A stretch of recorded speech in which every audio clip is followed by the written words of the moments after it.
omukulembeze eyawumula mirimu gya Unaa akakwatidde wano n'enkusanga weewaawo Buganda bumu nsaba abakulaba obeeyanjulire kuba nze nkumanyi ngo tebakumanyi mangu nnyo otubuulire biki by'obaddeko ensangi zino.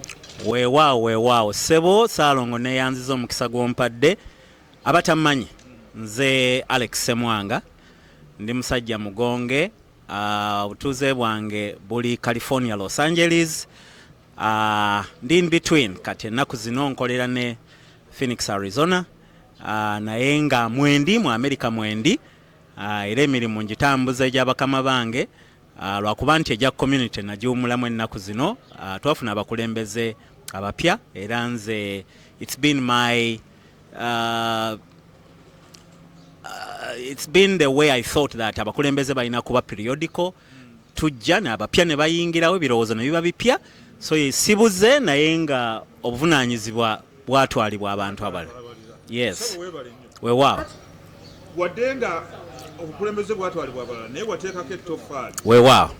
Twalabye wano nti Unaa ate era yabaddewo mu ngeri y'enjawulo ng'ezze mu Buganda bumu. Weewaawo. Ekibiina ekyo kye kitwala abantu bonna ffenna mwenna mwe tweyungira. Prime Minister Katikkiro yayogeddeko n'agamba y'abange buli mu Buganda Ssaabasajja Kabaka abeera kabaka wa buli muntu. Weewaawo.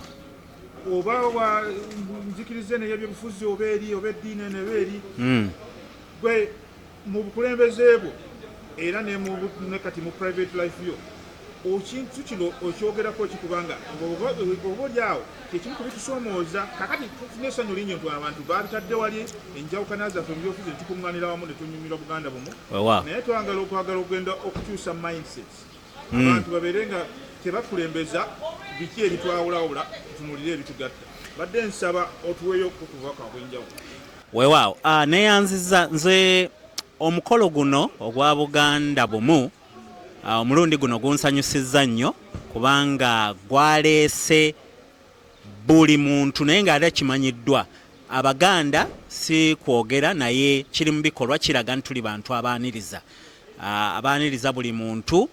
Walabye abantu ab'enjawulo okuva mu Uganda naye ate si bokka n'Abamerika abawana abakala enjeru babaddewo gattako bakwano baffe Abanigeria abantu babadde banjawulo nnyo naye nga kiri mu ffe it's in our fibers Baganda to welcome all kinds of people era n'obukulembeze bwaffe obw'Abannayuganda obwa Unaa bwe tusuubira nti wekirina okuba so kyannaku nnyo okubeera nga wabaddewo enjawukana ezituziŋŋamiza ze tulina okukolako nga Bannayuganda political ideologies.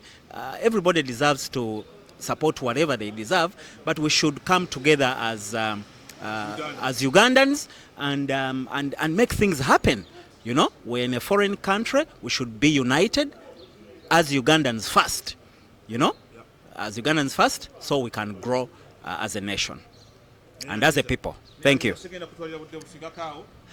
Wali speaker wa Unaa. Weewaawo. Saakyogedde naye bannaye njagala okwebaza Bannayuganda naddala abawangalira wano mu America ne Canada olw'obuvunaanyizibwa bwe mwampa okusobola okubakulembera nga speaker wammwe okumala ebbanga eryo lye nabeerako 2017-2019. Nebaza olwabo bonna be nakola nabo n'ebyo byonna bye twatuukako. Mukama abongera omukisa. Amiina. Neeyanziza nnyo. Weebale nnyo. Nkwagaliza olugendo olulungi. Amiina. Yes.